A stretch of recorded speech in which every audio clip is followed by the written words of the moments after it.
নড়াইলের লোহাগড়ায় সাবেক UP chairman Mostafa কামালকে গুলি করে হত্যার ঘটনায় দুজনকে আটক করেছে পুলিশ। তবে এই ঘটনায় এখনো মামলা হয়নি। পুলিশ জানায়, শুক্রবার রাতে মোস্তফা কামালকে গুলি করার ঘটনায় তার সমর্থকরা সাবেক ইউপি সদস্য আকরাম হোসেনের সমর্থকদের মারধর করে।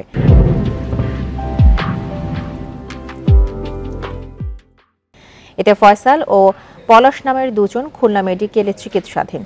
হত্যাকাণ্ডের সাথে জড়িত সন্দেহে তাদের দুজনকে আটক দেখানোর কথা জানিয়েছে পুলিশ।